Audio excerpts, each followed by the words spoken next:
Et voilà, bonjour à tous, mesdames et messieurs. Alix Kokola en votre compagnie pour ouvrir cette émission. Tout à l'heure, vous allez discuter avec Marcelin Gauvry. C'est pas Marcelin, ça c'est Marcelin Gauvry. Voilà. Bonjour Marco, ça va? Bonjour Alix, tu vas bien? Ça va bien, ça va Super. très bien. Merci d'être en notre compagnie, mesdames et messieurs. C'est la matinale la plus cool, la plus branchée, surtout la plus instructive d'Afrique francophone. Avec à la manette ce matin, Soro Félicité Sinédiawa, donc qui salue au passage tous les parents de son magnifique village qu'on va citer. Et puis aussi, on a Jackie, on a tout le monde, on a Madame Tintane, la magnifique équipe avec Eric Ngouman, on a Arnaud aussi, l'homme le plus rapide du monde, sans oublier Anassé, l'homme a tout fait. Et puis Régis sera là dans quelques instants. Bref, c'est une idée du sommaire de ce rendez-vous. Aujourd'hui, nous sommes le mardi, et le mardi, il y a... Et le mardi, il y a bien évidemment droit en thématique et le grand retour de Maître Koneki Obien se fera bien sentir ici avec un thème très intéressant. Un citoyen peut-il poursuivre l'État de Côte d'Ivoire? Il nous en dira. Et donc pour toutes vos questions, n'hésitez pas à nous envoyer sur nos différents canaux digitaux. Voilà. Et puis, si on a la chance, on a la chance et tous les dieux de la technique avec nous, on aura la radio filmée avec les matins d'Isaac qui nous manquent tellement. Ça fait déjà deux fois qu'on n'a pas pu être en contact avec eux. On espère que cette fois, tout sera mis en œuvre afin qu'on puisse discuter avec eux. On a des vœux, on a beaucoup de choses à se dire quand même. Les amis, donc du côté de Fréquence 2, la fréquence la plus jeune et la plus cool de la bande FM. Et pour rester cool également, il faut être à la pointe de la technologie. Aujourd'hui, on vous parlera du e-digital avec Monsieur Barthélémy Goué Conan. Il est consultant donc en communication digitale et marque. Le thème, quels réseaux sociaux utiliser en fonction de son secteur d'activité? Vous êtes plombier, vous êtes animateur, vous êtes président, mais quel réseau vous devrez utiliser pour avoir une belle image? Et puis, qu'est-ce qui se passe dans nos gares? Woro, oui, c'est comme ça qu'on dit. Rien à voir avec la prononciation des benguistes sur le plateau. Voilà. Qu'est-ce qui se passe dans nos gares? Comment la vie, comment ça se gère là-bas? Est-ce que les clients sont à l'aise? Est-ce que ceux qui font la loi font bien la loi? Et puis, au fait, quelle est la loi des gares de Woro? Nessie, dans le passe-partout, donc va essayer de passer là-bas. Voilà. Passer là-bas et puis voir un peu ce qui se passe. Voilà, Nessie, elle est déjà en position dans une gare de Woro, pendant que Anassé, notre très cher collaborateur, est en train d'installer Régis. On est à la maison, on est très content. On espère que vous vous réveillez bien. Merci d'avoir choisi RTI 1 pour vous réveiller. Nous sommes en direct d'Abidjan, capitale économique de notre pays. Alors, il a bien dit, nous sommes à la maison, vous êtes donc chez vous, avec nous, et aujourd'hui encore, nous recevrons avec beaucoup de plaisir Monsieur Akichi Roger de l'ANAGET pour parler toujours du nouveau mode de gestion des ordures. Restons propres, gardons maintenant notre environnement toujours sain. Ça va Régis? Ça va. Très belle veste là. Ah oui, j'apprécie franchement. Un bleu. Vous voulez la vedette, ça va se passer comme ça. Ça va bien? Ça va très bien. Alors, qu'est-ce qui se passe au Gabon? Au Gabon, la situation est sous contrôle. D'accord. Information relayée par le porte-parole du gouvernement, le ministère de la Communication. Tout est rentré dans l'ordre. Les militaires putschistes ont été maîtrisés.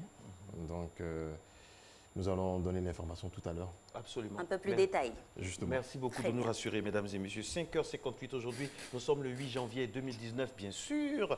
Et nous célébrons, abracadabra, les Luciens sont célébrés. À côté des Luciens, on a aussi les Peggy. Donc, Saint-Lucien et Sainte-Peggy, c'est votre jour. À côté de vous, il y a Maggie, Magali, Margaret, comme Margaret Thatcher. On a Mégane, Marjorie, Luciana et Lucienne. Et je rappelle, soit dit en passant, que le prénom Lucien et tous les prénoms dérivés donc, viennent du prénom latin Lucius, L-U-C-I-U-S. Merci à Gaoussou pour cette information. Et puis Peggy, le prénom Peggy aussi vient du prénom Marguerite, du prénom latin Marguerite. Heureux et très très joyeux anniversaire. On souhaite une année en diamant à un collaborateur précieux de la radiodiffusion télévision ivoirienne. Regardez si vous ne le connaissez pas, c'est normal parce qu'il intervient au niveau du son, mais aussi c'est un écrivain à 16 heures retrouvé, parce que c'est pas perdu ces heures-là. Lucien Pio Soya, technicien de son à la RTI, à qui nous souhaitons du fond du cœur, du fond du corps, un très joyeux anniversaire. Exactement, un autre anniversaire, mais malheureusement, celui-ci nous a quittés. C'est Elvis Presley, je suis sûre que vous l'avez connu et aimé. Elvis Presley, voilà. Voilà, il est 6h pile partout en Côte d'Ivoire. Régis Koufi est là, vous l'avez aperçu tout à l'heure avec sa magnifique veste et son port altier. Il nous présente la première salve du flash sur Matin Bonheur. Encore une fois, mesdames et messieurs, bienvenue.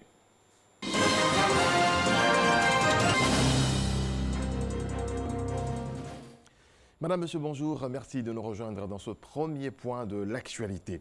On démarre à la salle des pas perdus de la présidence de la République qui a abrité hier la cérémonie de présentation de vœux des corps constitués au chef de l'État ivoirien, Alassane Ouattara. Viviane Haïma. La Côte d'Ivoire, dans ses différentes composantes, a présenté ce lundi 7 janvier ses vœux de nouvel an au président de la République, Alassane Ouattara. Dans la salle des pas perdus du palais présidentiel, le vice-président Daniel Kablan-Duncan a ouvert le cortège des vœux au président de la République, suivi par le président de l'Assemblée nationale, Soro Kibafouri Guillaume, le président du Sénat, Jano Aoussou Kouadio, puis le Premier ministre, chef du gouvernement, ministre du budget et du portefeuille de l'État, Amadou Gon Coulibaly. À leur suite, les présidents des 9 institutions de la République, Conseil constitutionnel, Cour suprême, Cour des comptes, Conseil économique et social, environnemental et culturel, Grande chancellerie, Médiature de la République, Chambre nationale des rois et chefs traditionnels, Commission électorale indépendante, Inspection générale d'État. Les 36 ministres du gouvernement ainsi que les 5 secrétaires d'État ont présenté à leur tour leurs vœux au président de la République. Ce groupe en tête a fini son tour par la présentation des vœux des gouverneurs du district autonome d'Abidjan et du district autonome de Yamoussoukro. Recevant les guides religieux et chefs traditionnels dans le cadre de cette cérémonie, le président Alassane Ouattara a tenu à rassurer les Ivoiriens sur le bon déroulement des élections générales de 2020. Les propos du président de la République. Je suis en phase avec vous. Il nous faut la paix dans notre pays. Les acteurs politiques doivent en être conscients. Voyez-vous, depuis le décès du président Houphouët-Boigny, c'est la première fois que la Côte d'Ivoire est en paix pendant une période continue depuis 7 ans, depuis 2011. Cela est dû à plusieurs facteurs. D'abord à votre sagesse et à votre contribution, guides religieux et chefs traditionnels. Et je compte sur vous pour continuer de propager ce message de nécessité de paix, de considération et de respect de l'autre. Et je compte sur les chefs traditionnels qui sont le premier maillon de la négociation, de la médiation, je veux dire, pour aider nos populations au milieu rural et dans les villages à s'accrocher à la paix. Ne perdons pas cette paix que nous avons pu acquérir depuis 7 ans, sans interruption. Et si j'ai initié la loi d'amnistie, c'est parce que j'ai considéré que ceci contribuerait largement à la cohésion nationale, à la paix, à la stabilité de notre pays. Je suis confiant quant aux élections de 2020. J'entends beaucoup d'inquiétudes à ce sujet. Je peux vous dire que 2020 se passera bien, se passera très bien. Je vous en donne l'assurance. Voyez-vous, si 2015 s'est bien passé, pourquoi 2020 ne le serait pas? Je fais confiance aux Ivoiriens. Je fais confiance à nos institutions. Les élections de 2020 se passeront très bien. Alors arrêtons de nous faire peur, de dire qu'il y aura des problèmes en 2020. Il n'y aura rien en 2020. Tout ira bien. Majesté, honorables chefs traditionnels, éminents guides religieux, mesdames et messieurs, j'ai profité de votre présence pour lancer ce message qui n'est pas écrit à mes concitoyens, parce que c'est ce que je ressens du plus profond de moi-même. C'est un message qui vient du cœur, parce que je tiens à la stabilité de notre pays.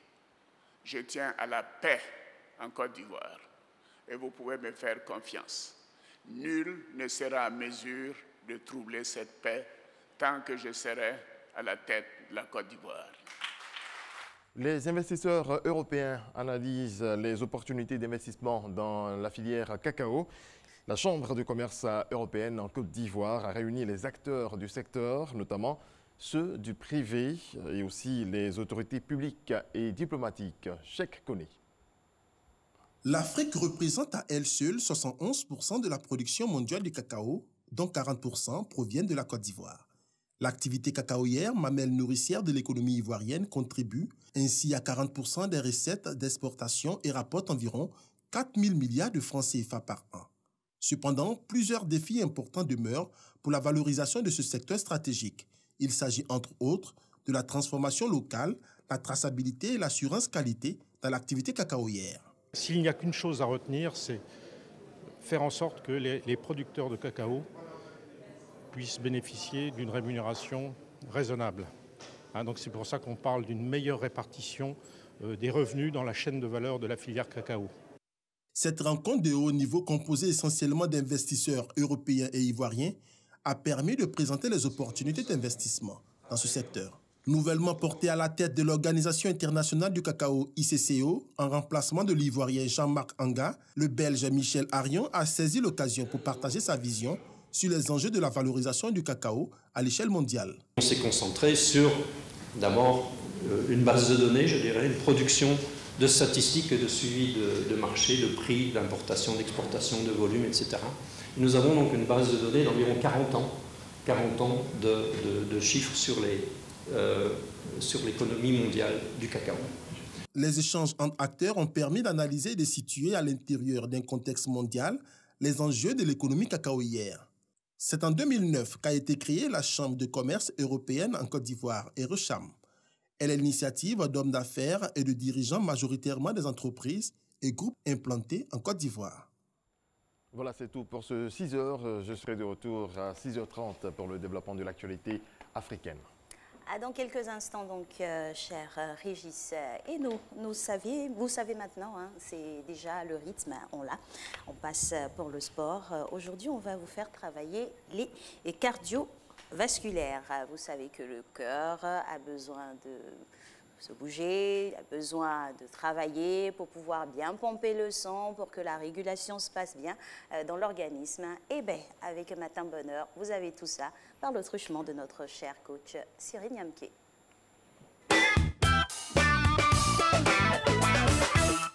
Salut chers téléspectateurs, Cyril Niamké, votre coach. Salut Marco, salut Alix. J'espère que vous allez bien ce matin, que vous avez la pêche. Alors, Cyril Niamké pour vous servir aujourd'hui. Qu'est-ce que vous dites d'un entraînement cardio aujourd'hui pour vous réveiller, pour vous donner un peu de pêche ce matin? J'espère que vous êtes bien réveillés. On va commencer dans 10 secondes, sans plus tarder. Suivez-moi, on va booster le cardio, le bosser à fond pour que vous puissiez passer une bonne journée. Allez, premier exercice, on reste sur place. On va faire des jumping jacks. On colle les pieds, on écarte et on resserre. Allez, go. Toujours essayer de toucher les mains en haut de la tête, jambes bien tendues, avec le sourire. Allez, courage. Si vous pouvez vous réveiller ce matin, c'est que vous êtes des guerriers. Allez.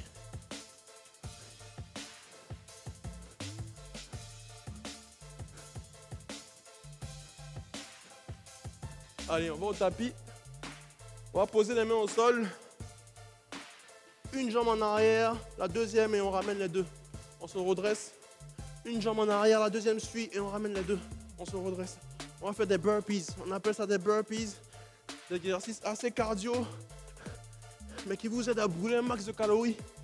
Allons-y ensemble. Courage. N'oubliez pas que vous pouvez aller à votre rythme. Parfait. Prochain exercice. On va faire des squats et toucher le sol. On touche le sol, on se redresse. Allez, go. Essayez de toucher le sol comme si vous ramassez quelque chose. Mais il faut que vous gardiez le dos droit. Regardez, mon dos est bien droit. Je garde toute la surface de mon pied au sol. Je vais chercher ce que je vais chercher au sol. Pensez à quelque chose, une bouteille d'eau, de l'argent, tout ce que vous voulez. Allez. Parfait, on continue. On va reprendre les jumping jacks. Les mains au niveau de la poitrine. On pousse, on écarte les pieds et on revient. Allez. Je mets en diagonale pour que vous me voyez bien. Poussez, poussez. Allez. Poussez les mauvaises ondes. Éloignez-les de vous. Allez, courage.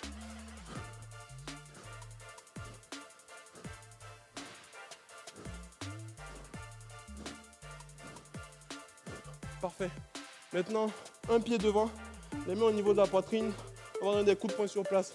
Courage. Pensez à un point fixe devant vous. Et essayez de l'atteindre avec vos poings. Essayez de l'atteindre avec vos bras. Bras bien tendus. On gaine les abdos. Et on tend les bras, on tend. Allez, courage. Dans 5 secondes. Allez, on change d'exercice. On va faire des coups de pied maintenant. On change de côté, les mains au niveau de la poitrine. 1, 2, 3, 4, 5, 6. Visez votre menton. 7, la ligne de votre menton. 9, 10, 1. Allez.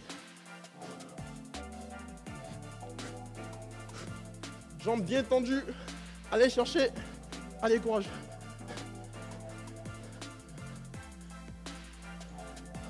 Parfait. Fin de l'entraînement. Vous avez tenu jusqu'au bout. C'est court mais intense. C'est ce qu'il faut pour vous réveiller ce matin. C'est ce qu'il faut pour partir de bon pied et commencer une belle journée. Je vous souhaite une très très belle journée. Prenez soin de vous, mangez équilibré. Et je passe l'antenne encore une fois à Marco et Alix. Peace, au revoir. And love, hein? Peace and love. Écoute, vraiment, il faut que ça dure un peu plus, hein, parce que des fois, on a l'impression qu'on en demande et puis c'est fini déjà. Donc vraiment, voyez hein, que ça dure un peu plus, parce qu'on veut vous suivre totalement. Soit dit en passant. Il est 6h11, mesdames et messieurs. On va aller maintenant pour un autre parcours, cette fois sur la route, voir un peu ce qui se passe sur certaines routes de notre capitale économique, c'est-à-dire Abidjan. On va tout de suite, sans jingle. Allez, on démarre et on va du côté du boulevard Lagunaire normalement. Regardez. Accélérateur sur le boulevard Lagunaire. Ils vont vous constater avec nous que le matin, il est plutôt nourrisson. Voilà. On a encore du brouillard, c'est l'armatan. D'accord, vous me direz, avec le burida, on va régler tout ça. Oui. Un chèque, ça va? Pas avec le Bureau-Zélica. Allez, deuxième tronçon, on a le boulevard Latry, le Latry qui s'illumine. Mais cette voiture est là depuis hier. Ça me paraît suspect, qu'on puisse voir. Qu'est-ce que cette voiture fait là? Elle fait juste son travail. En tout cas, le conducteur, il fait son boulot. Elle est garée là depuis hier, on ne sait pas pourquoi. Bon, bref, c'est juste pour rire. Mais sinon, dit sur le Latry, ça va très bien. Autre axe à sillonner pour ce matin. Voilà, le pont de Gaulle qui nous accueille dans la commune du Plateau, avec aussi son balai de véhicules, on va dire, plutôt fluide aussi du côté du Plateau et du pont de Gaulle. Et puis fluidité, on espère qu'il en est également question du côté de l'échangeur de Marcos, comme on dit, voilà, avec la luminosité qui n'est pas encore très stable hein, au niveau de nos voies, tout ça. C'est la raison pour laquelle les lampadaires, tout ça, tous les éléments de visibilité sont en branle afin que vous puissiez bénéficier d'une très bonne circulation. Merci beaucoup à Soro, félicité. Circulation, il en est aussi. Quand est-ce que vous avez pris le WOW pour la dernière fois? C'est une colle. Hein. Quelle colle? Ça fait 8 ans que je conduis. Hier, on a pris ça ensemble. Vous et moi. Non, attendez. C'était quand la dernière fois que vous avez pris le WOW? Je ne m'en souviens plus, il y a longtemps. Ça fait 8 ans que je conduis, donc imaginez-vous, c'est pas évident. Moi, hier seulement, c'est moi qui vous le dis, hier seulement. Vous étiez dans un WOW? J'ai pris le WOW, mais seulement sur papier dans le conducteur, parce que Nessie nous y envoie maintenant dans une gare de WOW, du côté de la Riviera 9 kg, c'est comme ça qu'on dit. Qu'est-ce qui s'y passe? Eh bien, c'est le passe-partout, on y va. Bonjour à tous, bonjour Marco, bonjour Alix. Chaque matin, les populations se retrouvent ici, à cette gare de WOW, pour emprunter différents véhicules afin de se rendre à leur occupation matinale. Mais quelle ambiance règne ici chaque matin? On a bien eu envie de savoir, c'est pour ça qu'on vous embarque dans l'univers des Warren. Suivez-moi.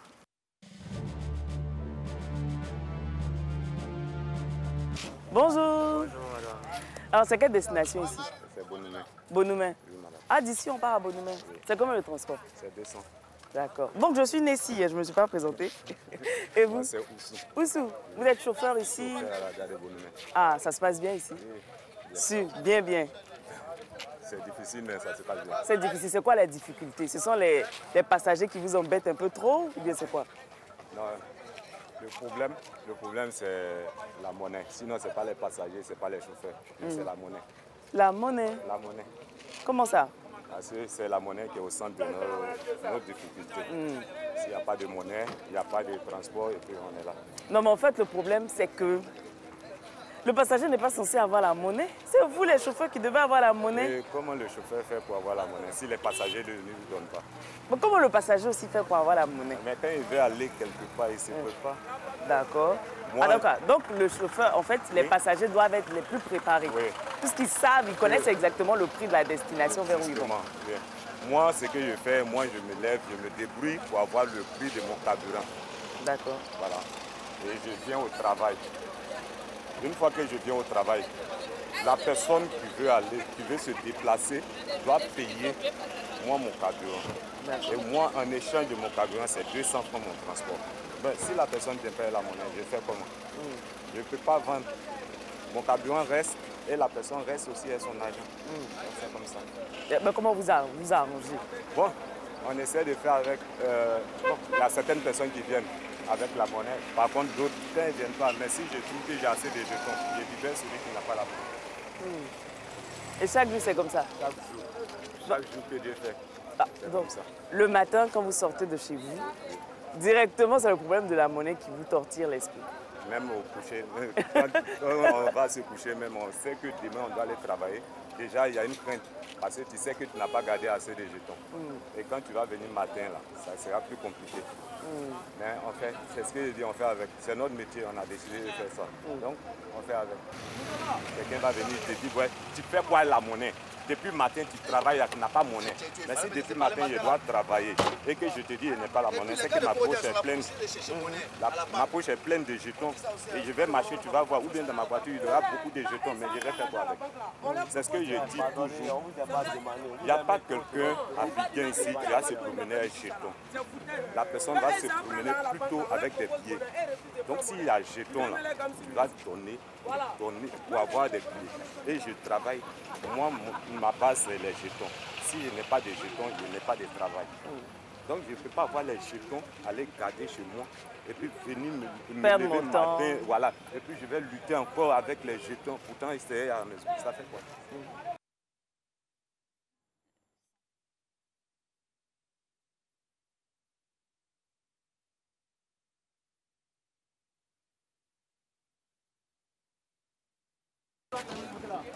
Lambert? Bonjour Lambert. On dit c'est toi qui places les voitures ici. Oui. Comment ça se passe l'organisation? C'est en fonction du premier arrivé ou bien? En fonction de l'arrivée. De l'arrivée, voilà, d'accord. Par exemple, une voiture qui vient d'arriver, on est obligé de prendre son numéro. On suit l'ordre d'arrivée. C'est par l'ordre d'arrivée que les voitures chargent. Si on n'a pas fait comme ça, il y aura trop de bagages et puis il y aura trop de bavardage. Voilà. Et là, au prochain, c'est qui? Je peux faire un tour, non? Oui, oui. Je peux faire un tour? Vous pouvez faire un tour. D'accord. Où ça? C'est qui le prochain? Vous pouvez partir avec lui. Qui, celui-là? Oui, oui. D'accord. Partir avec lui, faire un tour. Allons.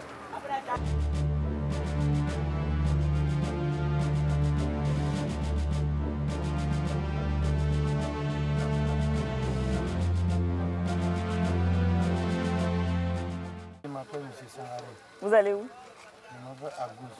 Ah d'accord, c'est vrai, vous m'avez dit que vous partez à gauche. Donc tous les matins, c'est le même trajet, vous venez ici? Oui, chaque matin, on vient ici. On s'en va là-bas. Nous s'en va travailler sur le retour du soir. Vous n'avez pas trop de difficultés quand vous voulez prendre les Wow ici avec les chauffeurs? On a actuellement ces problèmes de monnaie qui nous fatiguent actuellement. D'accord. Mais les chauffeurs aussi disent que c'est vous. C'est vous, chaque matin, vous venez. Ça ne peut pas être nous. On ne peut pas se promener à monnaie. À tout moment, on ne peut pas avoir monnaie pour laisser donner aussi. Mais pour eux aussi, c'est pareil. Bon, en fait, c'est le problème qu'ils m'ont soumis. Hein. Moi, j'ai cherché monnaie tout de suite, je n'ai pas vu. Je voulais faire par là, je fais un chauffeur tout de suite là. Selon ça, il dit non, c'est bon. Je suis allé voir la femme qui vend manger à côté là, il n'y a plus monnaie avec lui, comme il se connaît. Donc là, c'est monnaie là qui me dépend actuellement. Non, mais vous voulez que les chauffeurs fassent comment? Alors, par rapport à la monnaie? Si les deux mecs se lavent là, ça peut aller. Et souvent là, les manières de parler sur nous aussi, là, moi, ce n'est pas de quelqu'un de 16 heures, pour moi, tellement ça m'a touché. D'accord, donc vous souhaiteriez que les chauffeurs soient un peu plus courtois, qui parlent un peu plus vite, voilà, mieux? Là, si je comprends, si tu parles doucement, même s'il n'est pas moyen là, il peut aller chercher monnaie C'est comme ça, le sucre, il n'y en a pas aussi, toi aussi, tu te débrouilles, c'est monnaie aussi. Chauffeur, qu'on vous reproche, hein, c'est de rouler très mal. Non, bon, madame, c'est pas tous les chauffeurs qui roulent mal. Hein. En fait, il y a des chauffeurs qui roulent bien, il y a des chauffeurs qui roulent mal. Mais moi, en fait, moi, je pense qu'ils roulent bien, ils roulent mal. Voilà. S'il y a un boutillage, il y a les. C'est-à-dire, il faut rouler dans les côtés que tu n'es qu'à arriver vite. Les chauffeurs roulent mal et tout, vous constatez aussi? Côté rouler mal là-bas, il ne peut pas parler dedans. Parce que c'est les recettes et les recadres. Ça, selon les ça peut rouler mal. Mais après ça, là, ça le consent, c'est pour eux-mêmes. Donc, selon de ça n'engage eux-mêmes. Et ça vous est déjà arrivé de descendre d'un taxi qui roulait trop mal? Bon, souvent, si tu roulais d'une manière, si moi, il voit que ça ne m'arrange pas, il descend, il prend l'autre qui roule bien que toi. Bon, au niveau de là, c'est comme ça, moi, il travaille. D'accord.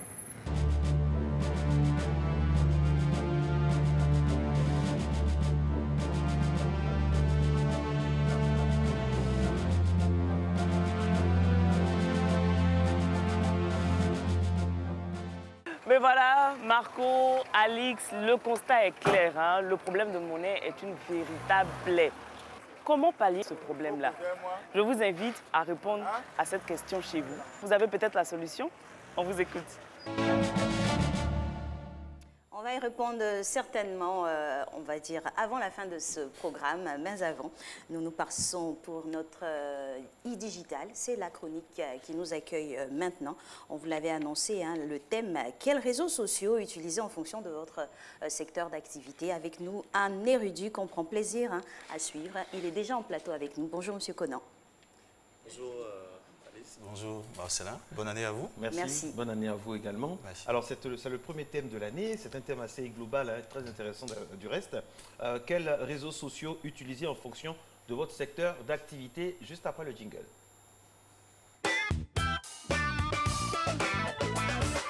Le secteur d'activité dans lequel nous gravitons a beaucoup d'influence sur le réseau social que nous devons utiliser. Et c'est quelque chose de primordial qu'il faut prendre en compte depuis le début de votre activité, n'est-ce pas? Tout à fait. Donc bonjour aux téléspectateurs, bonne année. Avant de répondre à votre question, on va essayer de planter un peu le décor avec des statistiques pour qu'on comprenne l'importance en fait des réseaux sociaux. Nous, on aime ça, on aime les statistiques. Voilà. Donc, il faut savoir qu'en Afrique du Sud, en Afrique de l'Ouest, autant pour moi, nous sommes à peu près de 450 millions de personnes qui sont connectées via Internet. C'est un peu plus de 34% de la population de l'Afrique. Après, en Côte d'Ivoire... 34% de la population de l'Afrique de l'Ouest. De l'Afrique de l'Ouest. Oui, l'Afrique de l'Ouest, 34%.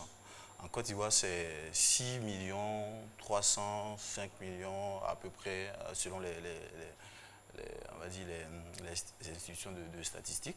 Donc, il y a des enregistrements d'abonnés et autres. Exactement. Donc là, on parle d'Internet. En termes de réseaux sociaux, c'est un peu plus de 4,3 millions de personnes qui sont constamment connectées aux réseaux sociaux. Alors on parle d'utilisateurs actifs parce qu'il y a un autre thème les membres inscrits, ça peut être des personnes qui sont inscrites sur les réseaux sociaux et qui n'y vont pratiquement pas. Donc ces personnes, on les sort des statistiques. Donc en termes de personnes qui utilisent couramment les réseaux sociaux, on est... de façon fréquente. Exactement. On est à 6,3 les comptes très actifs. 6,3 millions. 3 millions. Et 4,3 millions, ça c'est pour Internet. Les réseaux sociaux. Les réseaux sociaux, globalement parlant. Oui, en Côte d'Ivoire. En Côte d'Ivoire. Donc, il y a sur ces statistiques ce qu'on appelle le Big Five. Donc, c'est les 5 réseaux sociaux majeurs qu'on a en Côte d'Ivoire. Vous avez Facebook, vous avez YouTube, vous avez WhatsApp, vous avez LinkedIn et vous avez Instagram. Après, il y a ce qu'on appelle les challengers, qui sont les 3 réseaux sociaux à surveiller, tels que Snapchat, Twitter et le petit dernier, Pinterest. Là, ce qu'on a fait, on va dire, cet inventaire de grands réseaux sociaux qu'on utilise en Côte d'Ivoire, la question c'est, dans tout cet ensemble-là, qu'est-ce qu'on utilise quand on est, on va dire, professionnel dans une activité? Alors, je peux continuer. Hein. La question, oui, la question, je rappelle que la question c'était d'intégrer ça au début. Comment on fait justement? Et vous en arrivez là. C'est ça. Donc la question à se poser, c'est, voilà, autrement, sur quels réseaux sociaux se trouvent mes cibles, mes clients? D'accord.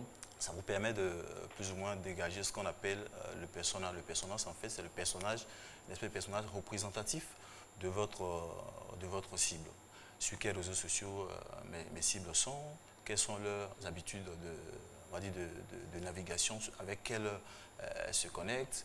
Donc ça vous permet d'avoir donc ce portrait-là de cible. À ce moment, on a dit que voilà, comme mes clients sont sur tels réseaux sociaux, voici les réseaux sociaux que je vais utiliser. Je prends l'exemple de personnes œuvrant dans les activités de vente de biens matériels, dont la vue en fait est essentielle dans la décision d'achat du client. Je prends par exemple les maisons de restauration, les hôtels, donc les biens tangibles pour lesquels on a besoin de voir le bien avant de pouvoir acheter. Donc les réseaux sociaux à utiliser, ce sera Facebook, YouTube, Instagram.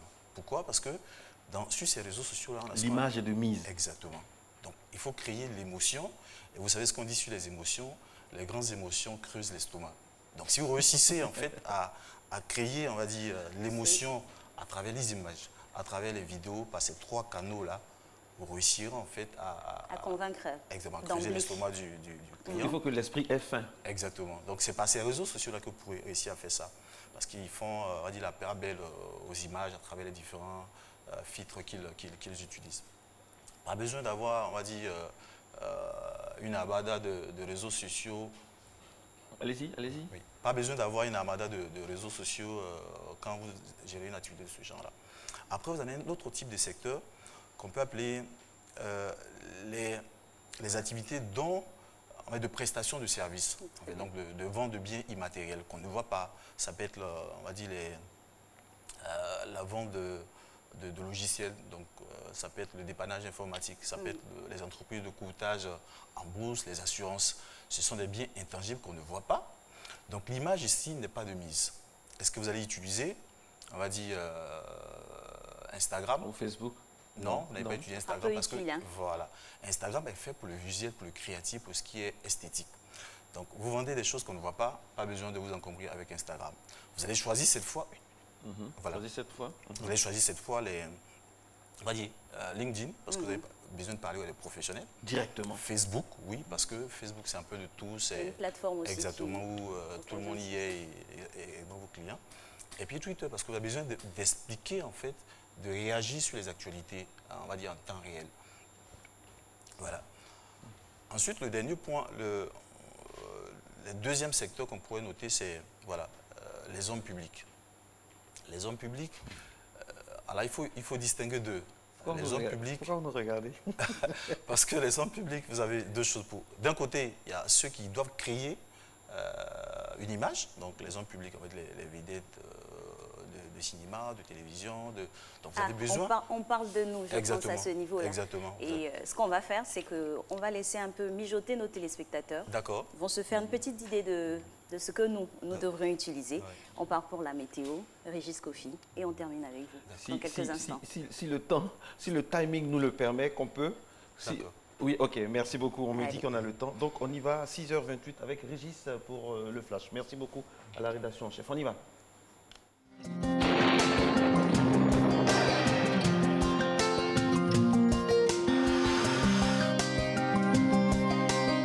MTN, everywhere you go. Mesdames et messieurs, bonjour. Pour cette matinée, les vents secs et frais de l'Harmattan se feront ressentir sur l'ensemble du pays. Dans la moitié nord, la poussière sera relativement dense dans l'air, alors que dans l'autre moitié, elle le sera moins. Les températures pour l'après-midi, on notera 25 degrés comme maximal dans les villes d'Abidjan ainsi qu'à Diaké. À Bondoukou, il fera 23 degrés, 22 degrés sera enregistré. À Boaké comme à Daloa, 23 degrés à Dambokro. À Gagnoa, on notera 22 degrés, 21 degrés à Korogo. À Mont, on verra 19 degrés, 18 degrés de minimal à Odiéné. À San Pedro, on notera 25 degrés, 24 degrés dans les villes de Sassandra comme celle de Tabou, 23 degrés à Yamoussoukro. Pour l'après-midi, les vents humides en provenance de la mer souffleront sur les régions du littoral, atténuant ainsi les effets de l'Harmattan sur cette zone et dans le sud forestier. Dans la bande centrale, soleil, poussière et vent sec seront au menu. En fin de période, les entrées humides favoriseront quelques pluies par endroits sur les régions du littoral. Les températures à présent pour l'après-midi, on notera 32 degrés dans la ville d'Abidjan ainsi qu'à Diaké, 35 degrés, comme maximal à Bondoukou, à Boaké 34 degrés, tout comme dans la ville de Daloa, à Dimbokro on notera 35 degrés, 33 degrés dans la ville de Gagnoa, à Korogo 34 degrés, à Mans 33 degrés, 34 degrés dans la ville d'Odiéné, à San Pedro Sassandra Tabou 31 degrés, 33 degrés à Yamoussoukro. Très bonne journée à toutes et à tous.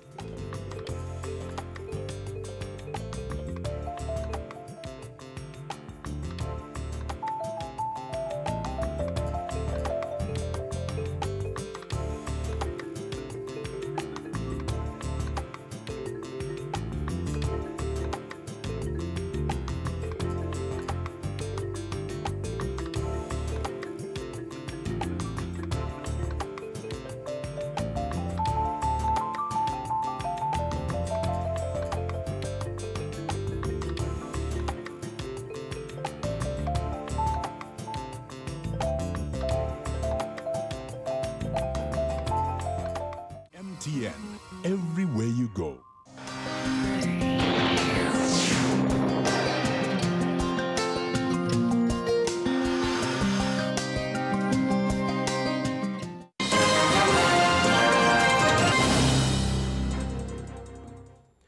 Bienvenue dans l'actualité africaine, merci de nous rejoindre. On démarre au Gabon. Le gouvernement a annoncé hier que la situation était sous contrôle. Plus tôt dans la matinée, un groupe armé du Gabon avait pris le contrôle de la radio d'État afin, dit-il, de préserver la démocratie en péril. Le chef du commando qui a mené une tentative de coup d'État hier à Libreville a été arrêté et 2 autres membres de son commando ont été tués, a annoncé la présidence gabonaise. Suivant la réaction du ministre de la Communication, Guy Bertrand Mapongo. Le gouvernement de la République a mis en place un dispositif d'intervention dont le déploiement rapide et efficace a permis de neutraliser et d'arrêter les membres de ce groupuscule. Au cours de cette opération, il a été enregistré 2 morts parmi les insurgés. Le calme et la sérénité règnent sur l'étendue du territoire national. En bref, le Front populaire pour la renaissance de la Centrafrique, un groupe armé issu de l'ex-Séléka, a pris le contrôle de Bakoma, ville minière située dans le centre-sud de la RCA. L'Afrique ne respecte pas ses talents, a regretté Samuel Eto'o, la star camerounaise du football. L'attaquant estime que Sadio Mané, par exemple, international sénégalais et joueur à Liverpool, est aussi bon footballeur que certains Brésiliens mis en avant dans le classement pour le Ballon d'Or. Une réaction qui intervient avant la désignation du Ballon d'Or africain aujourd'hui à Dakar au Sénégal. 3 prétendants, Mohamed Salah, Pierre-Emerick Aubameyang et Sadio Mané justement, sont en lice pour le titre dont l'Égyptien reste le grandissime favori. En Gambie, la commission Vérité et Réconciliation promise par Adama Barrow entame ses audiences à Banjul. Cette structure doit enquêter sur les violations des droits humains commis lorsque Yahya Jammeh était au pouvoir de 1994 à fin 2016. Regardez. La commission Vérité et Réconciliation promise par Adama Barrow entame ses audiences ce lundi à Banjul. Cette structure doit enquêter sur les violations des droits humains commis pendant le mandat de l'ancien chef d'État Yahya Jammeh de 1994 à 2016. Inaugurée en octobre dernier, cette commission a été créée par les autorités pour répondre aux interrogations des familles des victimes de disparitions forcées ou de torture. La structure a un mandat de 2 ans. Sa vocation est surtout de donner la parole aux Gambiens. Voilà qui marque la fin de ce rendez-vous de l'actualité. Je vous retrouve à 7 h pour un autre développement. Merci beaucoup Régis, il est 6h34, donc nous allons continuer, toutes nos excuses, on va continuer. J'espère que vous n'avez pas perdu le fil de la passionnante discussion que nous avions avec notre spécialiste en communication digitale et marque. Alors, récapitulatif rapide, quels réseaux sociaux utiliser en fonction de votre secteur d'activité? Nous étions au niveau des hommes publics et il y avait 2 axes, l'image et le contenu. Nous sommes tout à vous. Voilà, donc à ce niveau, au niveau des hommes publics, on va distinguer les hommes publics qui ont besoin de construire leur image. Donc on parle de les hommes de médias, les acteurs, les professionnels donc de football et ceux qui sont également dans l'art culturel, donc la musique et tout le reste. Maintenant, pour ces personnes-là, c'est des réseaux sociaux qui font la part belle à la fois à l'image et à la vidéo. Donc c'est Facebook, Instagram, Periscope et tout ce que vous avez, Snapchat, qui sont centrés sur l'image et la vidéo. À côté d'eux, nous avons les hommes publics qui, pour eux, l'image n'est pas priorité. Donc, ils ont besoin de créer, en fait, de la compréhension, susciter de la compréhension. C'est les hommes politiques, les hommes d'institutions. Pour ces personnes, pas besoin d'être sur Instagram. Les grands directeurs d'Olympe. Voilà, vous avez besoin d'être sur Facebook parce que c'est justement là qu'il y a le plus de personnes de façon hétéroclite. Vous avez besoin d'être sur LinkedIn, oui, parce que vous avez besoin d'expliquer sur certaines choses que vous êtes des professionnels, vous maîtrisez certaines thématiques qui sont d'actualité. Et puis sur Twitter, parce que vous avez besoin de réagir, on va dire, constamment sur le fil des actualités et tout ça. Donc pour ces professionnels-là, YouTube paraît, j'ai envie de dire, secondaire. Par contre, Facebook, Twitter et LinkedIn sont des médias à utiliser dans vos stratégies, on va dire, de digital. Il y a un mot qui est sorti et qui m'interpelle, le mot professionnel. Oui. Mais sur les plateformes, on va dire, d'échange avec le reste du monde, il n'y a pas que des professionnels. On a par exemple des élèves, on a des étudiants. Oui. Pour eux, quel est le réseau social indiqué? Alors, et pour quel but? D'accord. Pour les étudiants, et les élèves, on est en train de se préparer en fait pour la vie active. Donc c'est dès maintenant, dès qu'on est sur les bancs, qu'on apprend à côtoyer, on va dire, les professionnels. Donc c'est d'aller sur les réseaux sociaux qui sont dédiés aux professionnels tels que LinkedIn. C'est un réseau par excellence de professionnels. C'est dès déjà y aller. Et puis apprendre des autres, parce qu'il y a plusieurs articles qui sont publiés dans vos domaines d'activité. Il y a plusieurs, on va dire, influenceurs qui donnent en fait les actualités de vos différents secteurs d'activité. Donc c'est d'y s'inscrire en fait. Après, il y a Facebook, parce que oui, c'est important de se divertir quand on est à cet âge-là, mais bon, avec un degré un peu moins de voilà, faire attention à ce qu'on écrit. Peu recommandable autant pour moi. Alors, pour revenir un peu dans les hommes publics, les hommes, puisque ce sont de grands consommateurs, on va dire, de grands bouffeurs de réseaux sociaux, à quel moment on est feeling fed up, comme disent les anglo-saxons, à quel moment on sature? Comment doser l'utilisation des réseaux sociaux, autant du côté de l'image qu'au niveau du contenu? Alors, la bonne règle, ça dépend des réseaux sociaux. Vous avez des réseaux sociaux comme Twitter qui demandent en fait, la durée de vie en fait, du tweet est très limitée. Donc il demande que constamment dans la journée, vous postiez peut-être 3-4 fois. Si vous postez une fois par mois, Twitter n'est pas fait pour vous. Donc les hommes politiques, les hommes publics, oui, sur Twitter, ils peuvent poster constamment et ça ne va pas graver parce que c'est le principe de Twitter en fait. D'accord. Par contre, quand vous êtes sur Facebook, une fois par jour, c'est suffisant. 2-3 fois, ça commence à gaver. Vous êtes et une fois par mois? Sur Facebook? Oui. Non.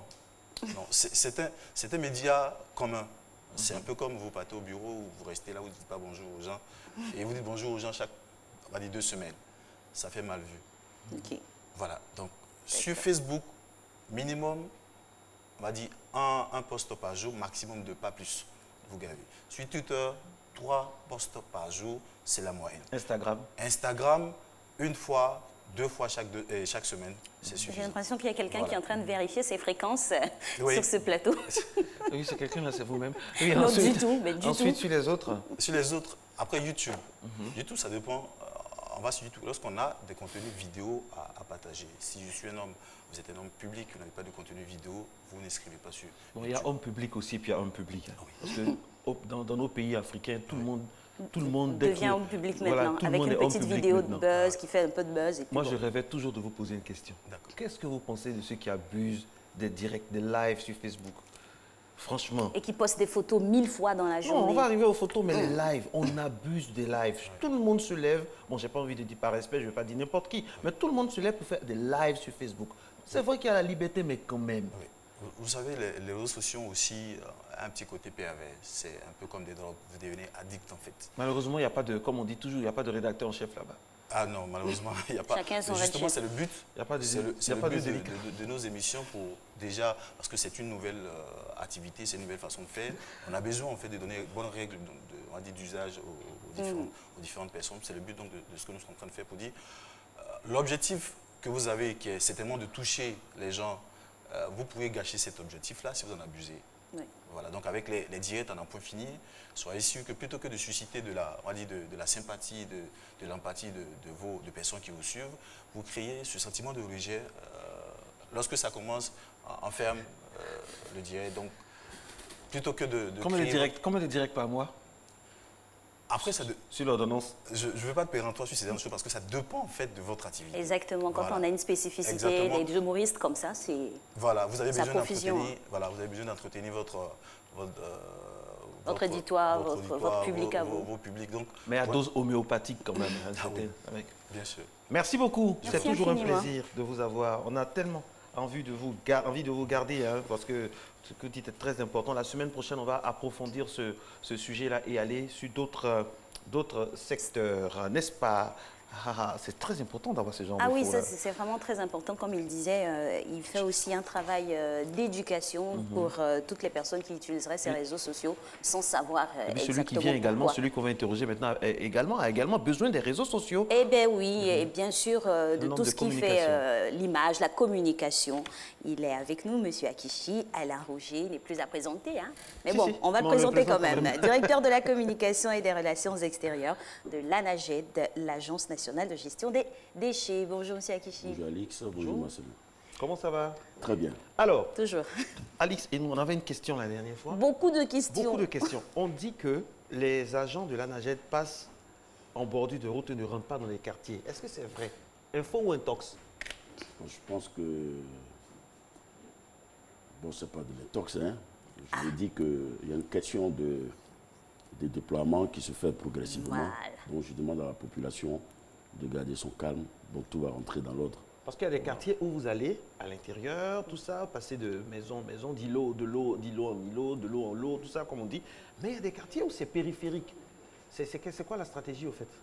Ben, ça dépend. Souvent aussi, il y a des ménages qui refusent même de donner les ordures à nos opérateurs qui préfèrent donner les ordures aux précollecteurs. Ici, encore le lieu de rappeler que tous les services menés par nos nouveaux opérateurs sont entièrement gratuits. Et donc, il suffit seulement de respecter les heures de sortie des ordures. Donc, il n'y a pas le feu à la demeure.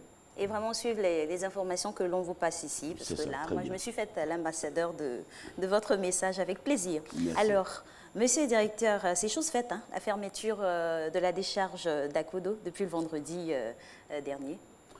Ben, c'est avec joie que nous en parlons aujourd'hui. Voilà, c'est chose faite. La fermeture définitive de la décharge d'Akwedo est vraiment une chose réelle aujourd'hui. C'est un grand moment d'émotion. Akwedo ferme. J'ai vu 1955, 2018. 60. C'est bien avant 60. Ouais, en fait, c'est 60 qui a été. C'est qui est sûr, ça a duré. Il y a des années, voilà, franchement, ça date. En 2018, on a autour de 53 ans que wow. l'État de Côte d'Ivoire a utilisé cette décharge.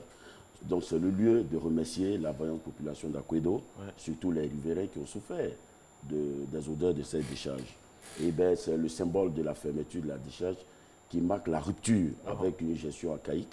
Et nous sommes aujourd'hui dans l'ère de la modernisation. C'est la décharge qui est fermée définitivement. La décharge. La décharge, je veux dire, le lieu.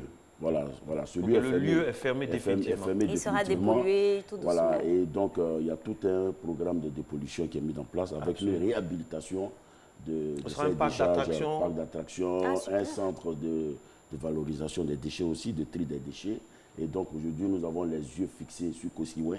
Kosiouin que vous voyez en image, aujourd'hui nous sommes à 45 km d'Abidjan avec un système moderne de gestion des déchets. Et donc aujourd'hui, vous verrez que les odeurs, le lixivia, tout ça est maîtrisé.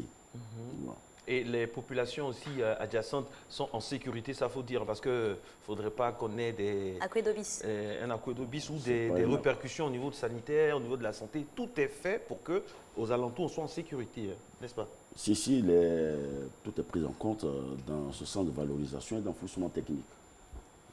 D'accord. Alors, le message à l'endroit des populations pour accompagner cette démarche à l'endroit des populations, c'est d'observer les bons gestes. Les bons gestes ici, c'est respect des heures de sortie des ordures, le bon emballage des ordures, l'utilisation des sacs poubelles Et puis, surtout, éviter de sortir les ordures après le passage des engins. Il y a aussi le respect des poubelles que nous installons un peu partout. On commence à constater à certains endroits des actes d'incivisme. C'est le lieu de rappeler à la population que la chose publique appartient à tout le monde. L'État fait des efforts, c'est la population aussi de faire des efforts pour accompagner cette nouvelle politique de gestion des déchets en Côte d'Ivoire. Et les fameux précollecteurs? Akodo est fermé, c'est une très bonne nouvelle. Bon, vraiment, continuons dans les bonnes nouvelles. Les précollecteurs, ils sont intégrés, ils ne sont pas intégrés. Bon, qu'est-ce qu'on fait? Nous en parlons chaque fois. Les précollecteurs sont intégrés. Ils sont intégrés au fur et à mesure, bien sûr, au fur et à mesure, parce qu'au départ, il y a certains qui n'ont pas voulu s'y mettre, mais ils ont compris que nous avons tourné la page. Et donc, c'est le lieu de rappeler à tous les précollecteurs qu'ils ne seront pas laissés pour compte. Alors, il y a toute une politique qui est mise en place pour les intégrer. Quel est justement le plan pour les intégrer? Comment ça se passe? Ils viennent vers vous? C'est vous qui les appelez? Comment ça se passe concrètement? Ils ont des fêtières, ils ont des représentants qui discutent, qui échangent et ils sont intégrés au fur et à mesure. Alors, pour le début d'année 2019, là, comment ça se passe concrètement? Est-ce que vous avez pu tirer des leçons de ce qui s'est passé depuis 2018 et vous allez affiner certaines choses? Parce qu'aucune stratégie n'est parfaite. Il y a certainement des endroits et des choses à affiner. Oui, justement. On constate qu'il y a certains quartiers d'Abidjan qui ne sont même pas répertoriés sur les GPS. Vous savez qu'Abidjan s'élargit de jour en jour. Donc, actuellement, nous procédons à une mise à jour. Les quartiers ne sont pas homologués. Voilà, nous procédons à une mise à jour. Donc, nous demandons à la population de garder son calme. Nos opérateurs vont couvrir toute l'agglomération abidjanaise et aucun secteur ne sera oublié. À Bégerville, par exemple, certains se plaignent que les voitures, les camions, tout ça, sont trop périphériques, ne rentrent pas concrètement. Ceux qui connaissent bien Bégerville savent que c'est une commune qui est difficile. Hein. C'est vrai, vous êtes à Bégerville, mais il y a certains quartiers, certains secteurs de Bégerville qui sont vraiment, dont l'accessibilité est très difficile. Le plateau, oui, c'est en pente. Le plateau est glissant et en pente. Donc, toute une stratégie est mise en place. Nous avons fait du porte-à-porte en termes de sensibilisation pendant le mois de décembre pour demander à la population de respecter les lieux de groupage des ordures. Voilà. C'est tout. Il faut qu'à Bégerville, on soit discipliné aussi pour respecter les lieux de groupage, tout ça, c'est ça. Non, mais la population est disciplinée. Oui, la population est très disciplinée. C'est l'information maintenant qui devrait être vulgarisée. Voilà, moi, dans mon secteur, j'ai fait ma part. Merci de l'avoir fait. Elle a fait sa part, surtout qu'elle est voisine à des personnalités. Merci beaucoup, M. Akichi. Je rappelle donc les contacts téléphoniques pour tous ceux qui auront des choses à dire par rapport à cette nouvelle manière de gérer les déchets dans notre agglomération. 47 14 0000, 20 01 20 0000 et 56 50 0000. Je suis gentil, je reprends. 47 14 0000, 01 20 0000 et 56 50 00. À vos calepins, prêts? J'espère que vous avez noté. Allez, le temps est venu maintenant d'aller du côté de la radio, de la chaîne Fréquence 2, la fréquence la plus jeune et la plus cool de la bande FM avec nos amis du matin. On est très heureux de les retrouver, Isaac et sa bande, Isaac Dosso et sa bande. Bonne année à vous. À vous l'antenne. Vous avez bien profité et nous passer un coup de fil. Bonjour Marcelin, bonjour à toute la team de Matin Bonheur. On est très content d'atterrir dans vos postes téléviseurs, amis téléspectateurs de RTI 1, à nos auditeurs de Fréquence 2. Bon, mais vous faites bien de rester en notre compagnie du lundi au vendredi de 6h à 9h. La team des matins d'Isaac est en place en vous disant bonne année aux téléspectateurs. Et bonjour Yann. Bonjour Isaac, bonjour Marcelin, bonjour Alix. Bonne et heureuse année 2019 à tous et à toutes. Bon, alors tu salues ceux qui sont sur le plateau, en oubliant les téléspectateurs. Non, je salue tout le monde en même temps. Bonjour les téléspectateurs, voilà. Bonne année, l'argent, mon numéro ouvert, envoyé directement. Voilà. Ouais, c'est les mouvements. Ne me souhaitez pas des choses que vous n'allez pas supporter. Ok, on y va. Carton Yoka. Carton Yoka qui est Bibi, oui, salut les caméramans, les câblements, les lumièremans, tous les gens qui sont là-bas. Bah ouais, les gens du noir. Et puis Zélika aussi. Ceux qui sont derrière la caméra. Qui a un travail extraordinaire. Tiens, à tous ceux qui nous suivent live on direct, ce matin, on parle de football. C'est vrai que tu parles spécialiste en la matière. J'aurais préféré parler de LeBron James et moi également, j'aurais préféré parler de Dao Malik, parce que le basketball, le basketball ivoirien. Mais pourquoi tu vas loin? Tu peux parler de DJ. Non. Ah. C'est un ancien. Non, c'est bon là. Alors les femmes, ça n'aime pas le foot, ça aime les footballeurs, mais bon, je vais m'y mettre. Ce mardi 8 janvier 2019 sera désigné le Ballon d'Or africain. Selon vous, qui de Mohamed Salah, Sadio Mané ou de Pierre-Emerick Aubameyang sera sacré Ballon d'Or 2019? Le téléphone est ouvert 20 22 21 21 20 24 27 89. Vous nous appelez, vous donnez votre avis. Donc on parle de Ballon d'Or africain, qui de Pierre-Emerick Aubameyang, de Sadio Mané ou encore de Mo Salah. Donc sera sacré Ballon d'Or africain. Yann, on a des infos sur le Ballon d'Or? On a fait des recherches. Et pour ce qu'on sait, c'est que Mo Salah est déjà en bonne posture. Il pourrait éventuellement prendre ce Ballon d'Or encore cette année. Et puis on va dire que c'est pour la deuxième fois d'affilée. Donc, et puis ce qu'on doit savoir, c'est qu'il a inscrit 44 buts en tout. Mine de rien. Voilà, donc il est bien parti. Et ça peut t'intéresser, il a 26 ans. Ça m'intéresse. Il est jeune. Tous les footballeurs nous intéressent. Vous parlez de quoi? Chasseuse d'éléphants, va. Allô? On a quelqu'un au bout du fil. Allô, bonjour Maxime Kwame, tu vas bien? Allô, bonjour le père, je vais très bien. Bon, alors Maxime, tu es en direct, tu dis bonjour à toute la team, vite fait, et puis on attaque notre sujet. Bonjour Katon. Bonjour. Bonjour Yann. Bonjour Pouchou Pouchou. Bonjour Christy. Aladibi. Bonjour Yo. Yo, t'as répondu. Alors, Maxime, qui de ces trois footballeurs professionnels sera, selon toi, le sacré Ballon d'Or africain cette année? Selon moi, quand je vois le parcours de ces trois éléments, voilà, déjà, Sadio Mané à la Coupe du Monde, aussi Mohamed Salah à la Coupe du Monde, et les deux aussi jouent dans le même club. Liverpool FC. Les deux font avancer bien Liverpool. Mais Mo Salah en Coupe du Monde, il était blessé, non? Oui, mais il a joué. Oui, il a joué, mais bon, après... Voilà. Quand on est blessé, donc, on ne fait pas... les deux aussi font bien avancer Liverpool. Et je pense que Salah est bien placé, même si à quelque part c'est Sadio Mané qui les fait à Liverpool. Mais néanmoins, il est bien placé parce qu'il est trop précis par rapport à Sadio Mané. D'accord, bon, ben écoute, c'est ton avis, on le respecte. Mohamed Salah est bien placé pour le Ballon d'Or africain. D'accord. On donne l'occasion à d'autres personnes de nous passer un coup de fil. 20, 22, 21, 21. Merci beaucoup. 20, 24, 27, 89. Et en même temps, il a été classé en tête, bien sûr, des buteurs du championnat d'Angleterre. Mine de rien. Avec 32 réalisations. On parle toujours de Mo Salah, donc il est bien placé, en tout cas, pour prendre ce Ballon d'Or encore. Bon, pour ceux qui ne sauraient pas, il est... Pardon, j'ai pas compris. Il est égyptien, non? Oui, oui, égyptien. Mohamed Salah, donc... Il n'y a pas de là. Non, parce qu'il s'appelle Mohamed. Bon, comme les trucs là, tous les Mohamed ne sont pas de Cheikh Salah. C'est le même groupe. Voilà, Salah. Non, non, c'est pas pareil. Amasa. Non. C'est pas un Jule Makers. On y va, 20, 22, 21, 21, 20, 24, 27, 89. Vous pouvez nous appeler ou écrire, d'ailleurs, sur le profil Facebook de Fréquence 2. Mais c'est Fréquence 2, tout en majuscule. On attend, écrivez, réagissez. Allô. Les fans de football, c'est Ouedraogo qui est là. Allô, Ouedraogo? Oui. Ben, c'est bon, non, on va dire, faisons la fille bébé et allons-y direct au sujet. Comment tu vas? Bonjour. Ça va bien. Ça va bien. Alors, tu as compris le sujet? Ouais, précis. Alors, c'est quoi ton choix, selon toi? Ouais, selon moi, c'est Mohamed Salah. Mohamed Salah. Pourquoi? Oui. Hein? Pourquoi? Parce que, bon, dans la première ligue, il a beaucoup de buts. Et puis, vraiment, bon, pour moi, c'est le meilleur, quoi. D'accord. Oui. Ok. Bon, mais écoute, cher ami, c'est ton avis, nous respectons cet avis-là. On va se permettre certainement un dernier rappelant. Allô, bonjour. Allô. Allô. Bonjour. Bonjour. On t'appelle comment?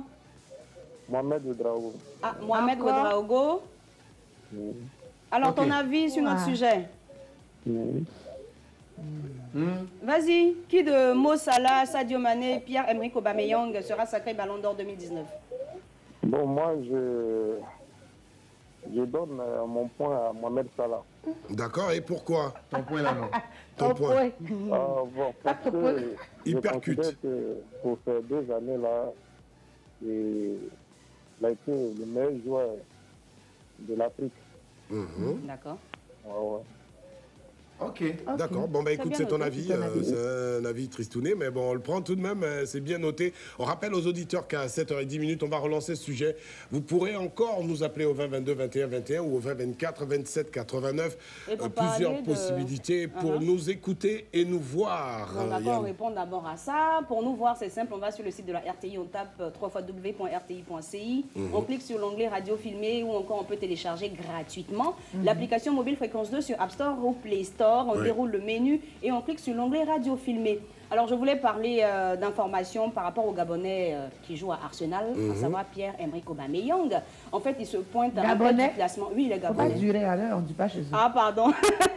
Gabon, il se classe en tête des buteurs de Première Ligue grâce à ses 14 réalisations. Bon, donc, lui également aussi, là, il est en bonne posture. C'est un beau mec. Tu as de bonnes raisons de t'intéresser à lui. Allez, Marcelin. Marcelin, Alix et toute la team de Matin Bonheur, on vous salue. Bonne année encore. Et puis, on se donne rendez-vous mardi prochain pour les téléspectateurs de RTI. Le débat se poursuit sur Fréquence 2, 7h10. Vous pourrez encore nous appeler. À tantôt. Bye bye. Allez, merci à la team. Alors, la question a été posée, hein, selon vous. Qui sera le ballon d'or? Non, moi, honnêtement, je suis plutôt Sadio Mané. Parce que Sadio Mané, il est bon. Il est très, très bon. Racé, il est magnifique, dos au but. Et puis en plus, ce qu'on dit, c'est vrai. Parce que ce que Eto'o a dit, c'est vrai. L'Afrique ne considère pas ses talents. Ça, c'est de notoriété publique. Quand quelqu'un est bien chez nous, on le néglige jusqu'à ce qu'il puisse éclore ailleurs. Puis bon, ce qui fait que les autres regardent plus les Brésiliens que les joueurs africains. Sinon, un joueur comme Didier Drogba, normalement, il méritait plus que... Enfin bref, je dis ça. Il dit rien. Mais moi, je suis d'avis, en tout cas. Merci, Sadio Mané. Sadio Mané aussi. Toutes nos ondes positives vers lui. Pour le Sénégal, c'est aujourd'hui. Le Sénégal, c'est du côté. Et c'est à Dakar en plus. Les Sadio. Oui, c'est à Dakar en plus. Donc on espère que. Voilà. Sur ces terres, il sera sacré. Le plus important, c'est que c'est un Africain qui va gagner. Et que ça peut permettre quand même à tous les Africains de considérer le potentiel qu'on a. 6h57. Et si on se faisait un petit point en route, c'est possible? C'est possible parce qu'il ne faudrait pas qu'on fasse le point en route une seule fois seulement. À 7h quand même, on peut voir. Allez, Soro, féliciter. Un point en route, ça peut aller, merci. Elle est tellement gentille. Voilà. Ah, ben voilà, c'est bien. Voilà. Actualisé pour vous. Actualisé pour vous, avec, il suffit de demander avec Félix. Allez, la circulation commence à se densifier. Plutôt dense. Oui. Ensuite, le Latri nous dit quoi? Allô, allô, Latri? Quelle voix nous accueille? Latri, voilà, actualisé également. Actualisé. Le jour est plutôt bien levé. Le camion est là. Qu'est-ce que ça levé? Encore. Ensuite, pont de Gaulle. Bon, la voiture est toujours là. En fait, c'est la voiture spéciale là, de Matin Bonheur pour avoir une bonne liaison. Pont de Gaulle. Satellite. Le pont de Gaulle, magnifique lever de soleil. Regardez comment c'est beau. Oh là là. C'est trop joli, c'est poétique tout ça. C'est trop joli. Avec des trois oiseaux là avec trois oiseaux, c'est-à-dire Marco, Alix et puis la Red Chef. Qui s'y volent tout. Et puis l'échangeur de Marcory. On espère qu'il y a des gens dans la cour qui sont sortis au moins. Échangeur de Marcory. Ah, personne. Vraiment. Bon, celui qui sort, on lui envoie un petit déjeuner. Hein. On va faire star au petit déj bis. Il y aura une population là tout de suite qui va sortir. 6h58, mesdames et messieurs, c'est le dernier couloir de cette émission avec le Money Time. C'est Régis Kofi donc, qui s'y colle avec le flash, cette fois à connotation internationale. On y va.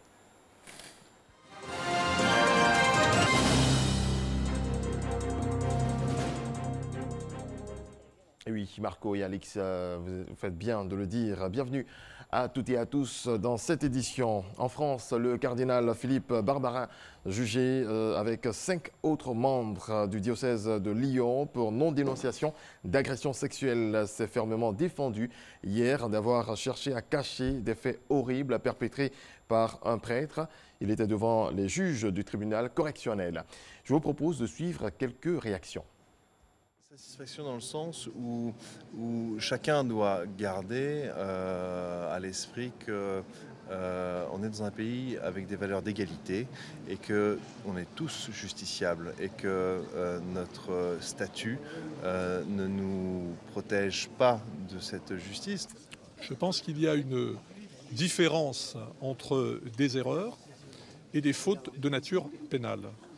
Des erreurs qu'il y en a eu de commises, bien entendu, par lui ou par d'autres, Ce n'est pas pour autant que sur un plan individuel, sa responsabilité pénale est engagée, et encore moins, vous l'aurez compris, sa culpabilité, ce que nous espérons voir ressortir des débats aujourd'hui.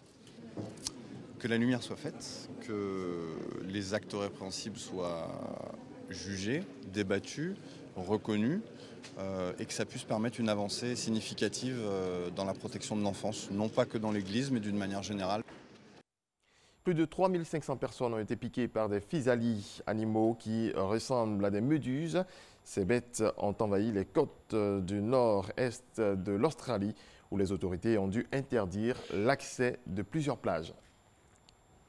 Bohemian Rhapsody, film sur la vie du chanteur de Queen, crée une grosse surprise dimanche aux Golden Globes en décrochant les prix de meilleur film dramatique et de meilleur acteur pour Rami Malek dans son rôle de Freddie Mercury.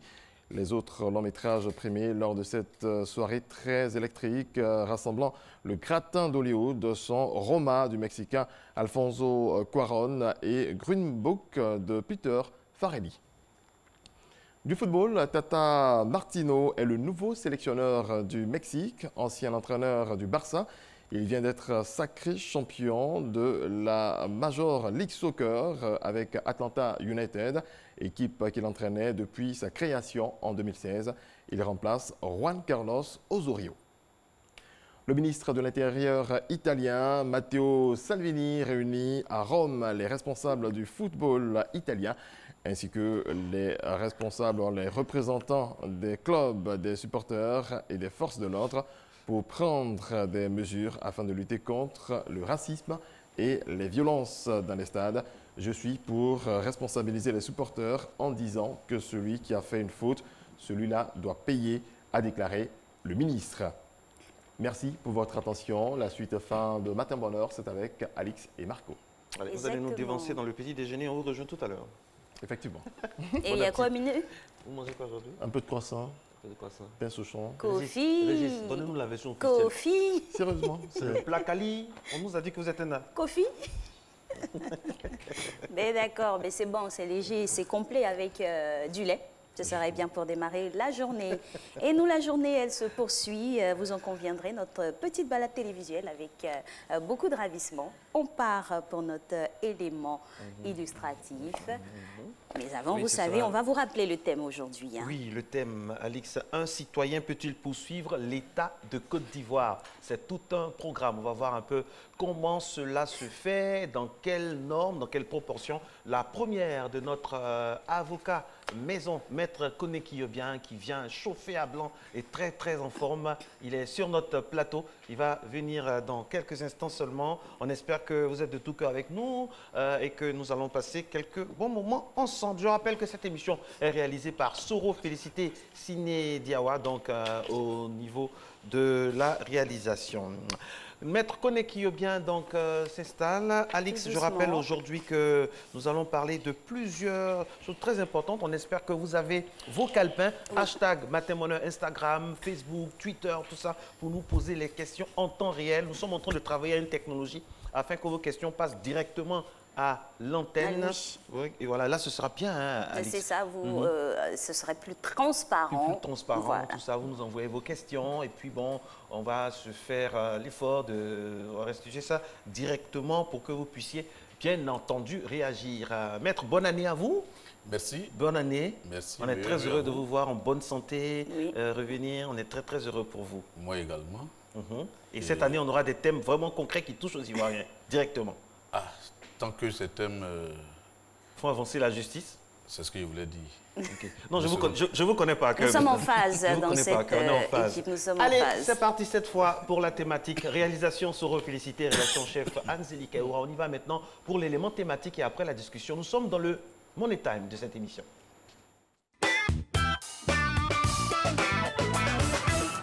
L'État est une entité artificielle composée de fonctionnaires assujettis à un gouvernement et à ses règles. L'État et ses institutions représentent l'intérêt de tous les citoyens. Et certains pouvoirs ne sont dévolus qu'à l'État, comme rendre la justice, mettre en place une police et organiser une armée. Je pense qu'on peut poursuivre l'État dans toute situation. Alors, comme moi je travaille à l'hôpital, par exemple, lorsqu'un citoyen se rend à l'hôpital et qu'il est qui ne reçoit pas les soins pour lesquels il est venu, ou bien qu'il reçoit des soins qu'il ne trouve pas satisfaisants, il peut effectivement se retourner contre l'État dans cette situation. Mais ça peut être aussi vis-à-vis des finances, le non-paiement de certaines factures dans des délais requis et autres. Tout ça, effectivement, il peut y avoir des poursuites contre l'État dans différents domaines. Ici, c'est difficile, franchement, même de dépendre d'un avocat d'abord, et puis quand l'État encore 2, si franchement d'abord les moyens 3, ça sera très difficile. Tu n'as pas le blé, tu n'as pas l'argent, tu n'as pas les moyens, tu ne gagnes pas de procès. Et des fois même, tu as les moyens même, mais c'est l'État. C'est comme Dieu par exemple. Voilà, quelles que soient tes raisons vis-à-vis de Dieu, mais Dieu est le dernier mot. L'État dispose donc d'un grand pouvoir, toutefois limité par les tests dans un état de droit. Malgré ces tests, un simple citoyen qui s'estime lésé dans ses droits, pour une raison ou une autre, n'ose même pas imaginer poursuivre l'État en justice. On ne peut pas gagner un procès contre celui qui est contre le décideur. C'est lui qui décide tout. L'État est au-dessus de tout. On ne peut pas. C'est vraiment au-delà de mon imagination. Je ne peux pas. Oui, un citoyen peut gagner un procès contre l'État, mais difficilement dans nos pays africains, je précise. Et pourtant, en Côte d'Ivoire, les poursuites contre l'État existent. La dernière date de juillet 2018, un juge ivoirien se révolte et porte plainte devant le Conseil constitutionnel contre l'État. Mais pour rassurer les justiciables sur les limites du pouvoir de l'État, des réformes s'imposent. En Afrique, l'exécutif prime sur tous les autres pouvoirs. Prenez le législatif et le judiciaire. Ces deux autres pouvoirs-là sont juste là, on pourrait dire pour la forme. Ils ne jouent pas clairement le rôle qui leur est défini. Donc si on prend le judiciaire qui doit faire appliquer la justice, le judiciaire là, se voit toujours être embrouillé par l'exécutif. Au niveau de la séparation des pouvoirs, il va falloir quand même revoir certaines choses, laisser plus de liberté aux magistrats, quitte à eux-mêmes de désigner les magistrats compétents en leur domaine pour pouvoir rendre la justice afin de gagner la confiance des populations. Personne n'est au-dessus de la loi. S'il estime être lésé dans ses droits pour une raison ou une autre, un simple citoyen peut-il attaquer l'État en justice? Les corps habillés, les ministères, les organismes autonomes de l'État sont tous justiciables. L'État ne peut-il ester en justice contre lui-même? Exactement, nous avons dans l'élément libellé plusieurs corps de métier qui pouvaient aussi faire prévaloir leurs droits. Bonjour ou rebonjour maître. Bonjour. Alors, pourquoi peut-on poursuivre l'État? Pourquoi peut-on poursuivre l'État? Oui. Ou bien pourquoi? Pourquoi? D'accord. Pour quel motif? Il faut partir d'un principe tout simple. L'État en tant qu'entité, en tant que personne morale de droit public, c'est comme ça qu'on le définit lorsqu'il faut parler des personnes physiques, personnes morales, certaines sont de droit privé, certaines sont de droit public. L'État en tant que personne morale de droit public est amené à agir par le fait de l'action administrative. L'État est amené à agir par le fait de ses services hospitaliers, ses services de sécurité, ses services de justice, ses services, tout ce qui est service public, l'État fait une action. Et l'État aussi est amené à garantir une vie décente à ses citoyens. L'État est amené à garantir leur protection, pas seulement dans le cadre de la sécurité, mais dans le cadre du bien-être. On a parlé ici des inondations, ainsi de suite. L'État est aussi amené à rendre heureux ses citoyens, c'est-à-dire à organiser la vie de ses citoyens par ses ouvrages publics. Donc, à cause de tout ça, à cause de ce qu'il agit, naturellement, le retour de l'action, c'est que s'il y a un dommage à autrui, il faut que ce dommage soit réparé. Le pendant de l'ouvrage public, c'est que s'il cause un préjudice à autrui, il faut que l'État le répare. Et le pendant de ces services, lorsque vous êtes devant un service public et que vous subissez un préjudice, il faut que ce préjudice-là soit réparé. En réalité, ce pourquoi on doit poursuivre l'État, c'est de répondre de ses actes en tant qu'acteur et de répondre de ses manquements en tant qu'entité destinée à créer un cadre de vie décent à ses citoyens. Quand vous lisez le contrat social, c'est cela. On laisse une partie de notre liberté à l'État, au prince, et en retour, lui doit nous garantir des droits. Et lorsqu'il y a un manquement pour la garantie de ces droits, en ce moment-là, il faut que le prince réponde. Le prince ici, C'est un nom générique. Je dis l'État, dans la conception actuelle de nos institutions. Alors, si on a choisi ce thème-là, Maître, c'est parce qu'on a remarqué que bon nombre d'Ivoiriens ignorent le fait même qu'on puisse poursuivre l'État. Ça, c'est un. Puis de deux, finalement, qui peut poursuivre l'État? Toute personne qui estime avoir été victime des agissements ou bien des ouvrages de l'État, ou bien du service public. Il y a quelqu'un qui a parlé ici des factures. Vous travaillez pour l'État, l'État doit vous payer dans un certain délai. Et ce paiement doit vous permettre de payer votre personnel. Mais l'État ne paye pas. Mais votre entreprise va fermer. Souvent, il y a des travaux qui sont faits sur avance du fonds. On demande à la personne, vous avez le marché, mais l'État n'a pas encore d'argent, il faut avancer les fonds. La personne avance les fonds. Et au dernier moment, pour être payé, cette personne-là fait le pied de grue. Il y en a qu'on paye via leurs héritiers, ça veut dire que la personne ne vit plus. Elle est décédée, oui. Mais si la personne est décédée, pensez aux employés, pensez à tous les contrats que la personne a conclus pour que le marché public se fasse. Ça, si la personne subit un préjudice, peut poursuivre l'État pour ça. Une personne qui est détenue abusivement et au dernier moment, au fin du rouleau, en fin de compte, devant le tribunal les juridictions de jugement, est déclarée non coupable. Mais ce préjudice, il faut le réparer. L'État doit pouvoir le réparer. Vous passez sur un pont et le pont s'écroule. Après, on se rend compte que ce pont a été mal construit. Mais l'État doit réparer. Une route qui se dégrade. Pendant un moment, on le signale, personne n'agit. La côtière, tu m'entends? Bon, si vous dites là, juste après, dans ce dernier temps, je ne pas encore passer là-bas. C'est sorti comme ça. On m'a même demandé de ne même pas passer là-bas. Je ne veux même pas voir. Parce que quand on me dit ne passe pas, je n'y vais pas. Pour ne pas être. Mais il y a d'autres. Les populations sont obligées d'affronter ces voies-là. Justement, vous faites un accident sur une route pareille, vous pouvez poursuivre l'État. Bonjour à nos amis de la Riviera Palmeraie. Aujourd'hui, vous entrez dans un hôpital. Rue Ministre. On se rend compte que les actes qui ont été posés par les praticiens ne sont pas conformes à la rigueur scientifique. Vous poursuivez l'État. Et même, ça va plus loin, parfois vous entrez avec un palu, vous ressortez avec une autre maladie, vous pouvez poursuivre l'État. Mais oui, bien sûr. Ou bien, on envoie des policiers sur un terrain ou des gendarmes pour faire des opérations normales. Et certains pensent que la tenue est faite pour montrer qu'on peut aller au-delà de ce que la loi recommande. Ils font des abus. On peut poursuivre l'État pour ça. Vous avez vu une vidéo qui était passée un moment sur Facebook où on a vu des policiers qui avaient mis des étudiants dans une cité désarmés, ils sont passés tout le temps à les battre. Mais ça, cette vidéo-là aurait pu être prise en compte. C'est une pièce à conviction. Comme pièce à conviction par ces victimes-là, soit par leurs parents, si c'est des mineurs, ou même par des associations aujourd'hui avec nos nouveaux codes de procédure pénale, pour poursuivre ces personnes-là, pour poursuivre l'État pour les agissements de ces personnes. Donc, qui peut poursuivre l'État? Toute personne qui estime avoir été victime d'un préjudice, soit d'un service public, soit d'un agent public, soit d'un ouvrage public, soit d'un contrat public. Soit d'une personnalité publique. D'une personnalité publique, tant qu'elle dit agir au nom de l'État, en ce moment-là, il faut la poursuivre. En réalité, sous d'autres cieux, lorsqu'on agit pour le compte de l'État, on marche sur des œufs.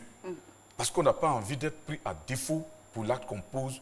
Mais quelquefois, j'ai agi pour l'État. On a l'impression que le fait d'agir pour l'État donne une immunité, mais non. Pas du tout. Ce n'est pas une immunité. Quand on dit le service public, il faut l'exécuter avec sérieux, avec dévouement. L'État va prendre des mesures. L'État va faire. J'ai agi pour l'État de toute façon. On entend certains dire, excuse-moi du terme, je m'en fous, je m'en fiche, c'est l'État qui va payer. C'est l'État qui paye, oui. Et ces personnes-là, il faut à un moment donné qu'elles sachent que quand on agit pour l'État, il faut être responsable, faire en sorte. Parce que lorsque vous êtes dans le privé, que vous agissez mal, on vous licencie. Alors, comment poursuivre l'État, donc, maître? Bon, pour ce qui est des préjudices, sous d'autres sujets, on parle de dualité des juridictions. C'est-à-dire les juridictions administratives et les juridictions civiles. Mais pour les réparations, la réparation des préjudices dans notre système judiciaire, c'est l'unicité des juridictions. C'est les mêmes juridictions devant lesquelles vous pouvez poursuivre le voisin parce qu'il a tapé un peu fort votre chien. C'est devant ces mêmes juridictions qu'on peut poursuivre l'État pour la réparation des préjudices qu'on a subis. C'est-à-dire c'est la responsabilité de l'État doit être engagé devant ces juridictions-là. Maintenant, en droit administratif, on nous disait toujours, lorsque vous avez un agent à agir et que son acte n'est pas détachable du service public, il faut choisir entre l'État et l'agent, et comme l'État est solvable, il faut choisir. Mais très souvent, il faut poursuivre les deux. Il faut poursuivre les deux. Aujourd'hui, il faut faire savoir aux Ivoiriens qu'en réalité, quand on dit poursuivre l'État, l'État agit par un service, l'État agit par un agent. Il faut pouvoir poursuivre les deux. Lorsque la décision est rendue, les deux sont condamnés solidairement. Mais vous poursuivez celui qui peut payer. Parce qu'aujourd'hui, face à l'État, quelqu'un disait on ne peut pas poursuivre l'État. On peut. Les décisions sont rendues. Mais pourquoi les gens disent qu'on ne peut pas? Mais vous savez pourquoi les gens disent qu'on ne peut pas? Mais pourquoi ils pensent que cela? Parce que, bon, on ne peut pas. Mais comment on ne peut pas? On peut. Il y a jurisprudence à ce niveau-là. Parce qu'il y a des procédures, il y a des tracasseries. Voilà. Il y a plusieurs décisions, l'État a été condamné. Est-ce que les procédures, est-ce que les poursuites, au fait, ce que les Ivoiriens veulent savoir, est-ce que les poursuites aboutissent? Très bien, voilà l'obstacle. Voilà l'obstacle. Vous pouvez avoir une belle décision, elle est en votre main, mais vous ne pouvez pas l'exécuter parce que l'État a une immunité d'exécution. Voilà le problème. Or, lorsqu'on a une immunité d'exécution, on doit faire en sorte que la décision qui est rendue, on n'est même pas à aller à l'exécution. Dans cette situation, comme je vous l'ai dit, il y a des décisions, il y en a beaucoup, mais c'est l'exécution qui pose problème. Nous, en son temps, qu'est-ce qui s'est passé? Lorsqu'on nous saisissait d'un problème pareil, on poursuivait et l'État et l'agent. Mais l'État, il a une immunité d'exécution, mais l'agent n'en a pas. Donc, on poursuit les deux. Lorsque la décision est rendue, comme on le dit, on frappe le maillon faible. Oui. On regarde, mais l'agent, lui, il n'a pas d'immunité. S'il a eu le temps d'agir ainsi et que l'État a été condamné avec lui, mais il faut qu'il paye. Lui, au moins, il est aussi solvable. Bon, parfois, les montants sont tellement faramineux que souvent, on se dit, mais est-ce que l'agent pourra payer? Bon, mais toujours est-il qu'il faut essayer. Donc, pour être efficace, il faut poursuivre et l'État et l'agent dans la même procédure. Lorsqu'une décision est rendue, vous regardez celui qui peut payer. Justement, si le problème se pose, en réalité, ce qu'il faut conseiller aux Ivoiriens, il faut saisir rapidement un avocat, et l'avocat est à même de savoir le meilleur angle d'attaque, la meilleure forme par laquelle on peut poursuivre pour avoir un résultat intéressant. Alors, comment améliorer les procédures et arriver à une indemnisation optimale pour toutes ces procédures-là qu'on pourrait... Bon, l'amélioration des procédures, bon, aujourd'hui, je l'avoue, les décisions sont rendues. Donc, sur ce plan, l'amélioration des procédures, il n'y a pas grand-chose à redire sur la conduite des procédures. Mais là, il y a une difficulté, c'est l'amélioration de l'exécution. Il faut que l'État sache que lorsqu'il y a une décision de justice, il faut l'exécuter. Il faut que l'État sache que lorsque vous êtes responsable, on vous a condamné à payer, il faut qu'il paye. Et ces agents-là, l'élément primordial qui doit revenir dans leur manière de faire, la notion de redevabilité. Rendre compte. Aujourd'hui, vous êtes fonctionnaire, certes, vous êtes à un poste, mais demain, vous n'y serez plus. Mais en partant, il faut qu'on dise, celui-là, voilà comment il agissait. Mais si vous dites non, c'est l'État qui paye, mais non. Je sais qui m'a mis là. Justement. Je suis indéboulonnable. Très bien. Voilà. Moi, je vais poser une autre question. Alors, oui. Est-ce que l'État a plusieurs maillons, plusieurs éléments, des fois, pour noyer le poisson? Disons-le comme ça. L'État vous doit, par exemple, 10 millions, mais 10 milliards, oui. Et on convertit ça en impôts. Mais si vous devez aussi 10 milliards d'impôts, mais là aussi... Il faut équilibrer. Mais il faut équilibrer, bien sûr. C'est-à-dire aujourd'hui, voilà aussi, effectivement, vous faites bien d'ouvrir la lucarne. Il y a des personnes qui, malheureusement, je suis obligé de le dire, certains prennent un marché public, ils ouvrent un compte. Mais ils s'arrangent à se faire payer parce que l'État pense, en ayant ce compte, pouvoir prélever ses impôts une fois que l'argent sera payé. Mais à leur grande surprise, les fonds sont virés sur un compte qui n'a rien à voir avec celui qui a été donné. Bon, l'État paye les impôts comment? Mais si vous devez les impôts, payer ces impôts, c'est un acte... Non, des fois, maître, des fois, on dit, bon, ok, on vous doit 10 milliards, c'est vrai, on reconnaît, monsieur X, vous avez gagné... Et vous ne devez pas d'impôts. Mais vous ne devez pas d'impôts, on dit, bon, en prévision des impôts, parce qu'on sait que pour l'année fiscale, mais ça se passe. Ah non, mais non. Mais je vous assure, ça se passe. Mais comment on peut savoir déjà les impôts que j'aurai à payer l'année prochaine? Et l'État ne paye pas, ça fait des années. Et vous le savez tellement bien que, des fois, ce sont les héritiers des fois qui en pâtissent. Là, j'avoue que je sais par exemple que c'est souvent les héritiers qu'on paye en lieu et place du père qui a fait un travail depuis très longtemps. Mais pour ce qui est des impôts par anticipation, là vraiment, aujourd'hui je l'apprends. Et je vous dis encore, vous voyez, ça encore c'est l'expression d'une foi dont je n'oserais pas dire la qualité, le caractère ici. On ne peut pas. Il faut payer, il faut payer. Justement. Il y a beaucoup de prisonniers qui sortent, qui sont déculpabilisés. Est-ce qu'on peut dire qui sont reconnus non coupables. Est-ce qu'on les indemnise? Normalement, ces personnes-là devaient pouvoir. Mais est-ce que vous avez déjà entendu? Vous êtes avocat, pouvez nous dire, est-ce que ces personnes-là même ont déjà porté plainte? Justement, il faut que les personnes portent plainte. Parfois, elles ne veulent même pas porter plainte. Parce qu'elles savent ce qui attend. Non, pourquoi? Parce qu'elles se disent, voilà, on ne doit pas indemniser. Mais non, il y aura une décision. Les décisions tombent tous les jours. Vous savez, il y a un séminaire qui a été organisé à Bassam où l'agent judiciaire du Trésor a sorti le montant des sommes que l'État était obligé de payer pour les manquements de ses agents. Et ils ont demandé que des mesures soient prises afin que ce portefeuille-là diminue. C'est toujours le même. Mais aujourd'hui, on a l'impression que Mme Majité a prêché dans le désert. Les manquements continuent. Tous les accords, moi je circule, je me rends compte de tellement de cas où l'État doit être poursuivi sur la route que je me dis, mais attends, finalement... On va faire un listing et puis ça pourrait servir. Donnez-nous des topos. Vous voyez souvent des personnes qu'on poursuit, auxquelles on arrache les pièces, on gifle la pratique, des choses comme ça. Voilà des cas de poursuite. Vous regardez, vous passez sur... Il y a des trous, on met un bâton pour signaler. Mais voilà, mais le bâton... Il y aura influence aujourd'hui au palais. La signalisation, les panneaux de signalisation, il n'y a pas le bâton dedans. Il y a de gros trous sur la route, on met des pneus. C'est des puits d'éléphant. On met des pneus pour baliser l'endroit. Vous venez à 4 h du matin, comme Alix, vous venez en plein et vous êtes obligé de contourner. C'est pas normal. Si vous savez, mais lorsque vous ne le savez pas, vous y allez en plein. Et oui, et vous cassez 2 pneus. D'après les Ivoiriens, ça ne va pas quelque part. Justement. Et on vous dit... Vous risquez votre vie, là. Il faut que ça aille quelque part un jour quand même. Absolument. Il faut pouvoir poursuivre. Il faut pouvoir poursuivre. Les ouvrages publics, les services publics, dans les hôpitaux, dans nos services, un peu partout. Vous remarquez, je ne dis pas que c'est toujours comme ça, mais il y en a, tout le monde n'est pas brebis galeuse, mais il y en a qui exagèrent. Il y en a qui exagèrent, il y en a qui font comme si l'État, même dans nos bureaux, vous arrivez, vous voulez payer par exemple une facture quelque part, ou bien on vous dit, dans tous les cas, vous n'avez même pas quelqu'un à qui parler. Et il y en a, par exemple, qui parlent comme s'ils n'avaient jamais été usagers d'un autre service. Franchement. Mais vous savez, c'est écœurant.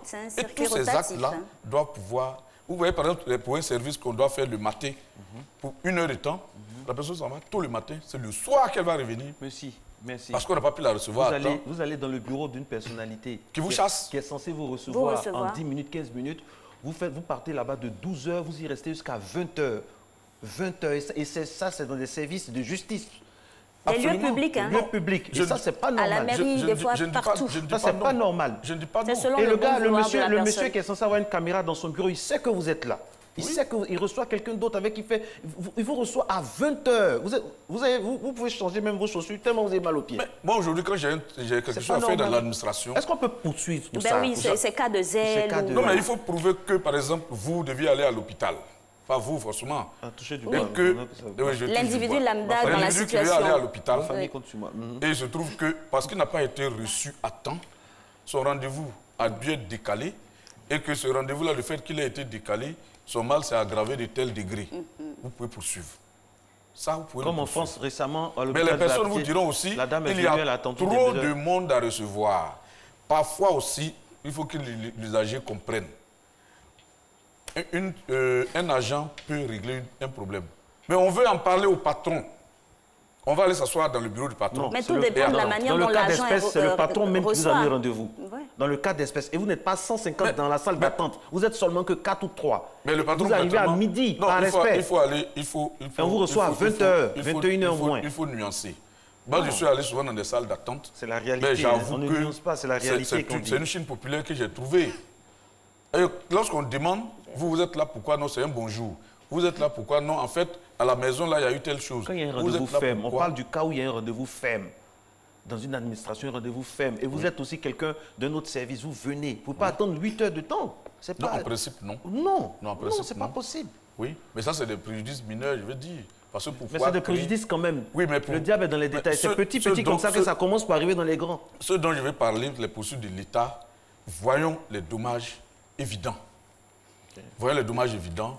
Voyons les personnes qui meurent parce qu'on n'a pas osé les soigner comme il faut, on n'a même pas osé les toucher. Voyez les personnes qui meurent dans les accidents parce qu'une route était dégradée depuis très longtemps et elle n'a pas été signalée. Voyons les personnes qui ont un papier à signer, qui doivent sauver les entreprises, justement, leur entreprise qui attendent pendant 8 heures. Absolument ça. Et on attend, et puis la tentative fait qu'un préjudice grave se Maître, cause. dans tous ces cas-là, comment l'usager ou la personne victime peut bien établir son préjudice? Tous les moyens de les preuve. contre-expertises, contre-analyses oui, et autres. Bien sûr, les expertises. C'est pourquoi je dis, lorsque le préjudice est évident, en ce moment, on n'a pas besoin de discuter. Parce que vous avez fait un accident. On se rend compte que c'est parce que la route n'était pas... il y avait une crevasse non signalée depuis belle lurette. Mais il y aura d'arguments, c'est argument contre argument. Non, mais si vous avez votre voiture endommagée, l'expertise du dommage vous dit, voilà ce que vous avez subi. Et on se rend compte que sur le terrain, lorsque le constat d'accident a été fait, on se rend compte effectivement que ce trou-là était là depuis très longtemps, il n'a pas été signalé et vous y êtes tombé. Qui va faire avec le constat? Ce n'est pas un agent de l'État? Mais c'est l'agent de l'État, mais bien sûr. Vous n'avez pas de moyens pour vous attacher les services. Garantir l'objectivité. Très bien. Vous touchez effectivement du doigt un problème. Dans ce type de situation, il faudrait que l'État puisse exonérer les citoyens des frais de constat. Et c'est ce qui se passe ou pas? Non, pas du tout. Ah, c'est une doléance. Pas du tout, c'est une doléance. Si on exonère, on dit par exemple, vous voulez faire un constat dans tel domaine, on exonère. C'est ça aussi l'amélioration des services de l'État. Mais franchement, il y a beaucoup à faire. Il y a beaucoup à faire. Les décisions sont là. Il faut demander à l'État de les exécuter. Payez au moins ceux à qui vous devez, parce que vous avez causé un préjudice. C'est ça même le principe de la responsabilité administrative. Payer, réparer le préjudice qu'on a causé par sa négligence, par ses agents ou par ses agissements. Merci maître. On a bien commencé l'année avec vous pour un cas concret. Comment un citoyen peut-il poursuivre l'État de Côte d'Ivoire? Je ne sais pas pourquoi, mais je suis content du débat, c'est bien. Exactement. On va avancer les choses à notre modeste manière.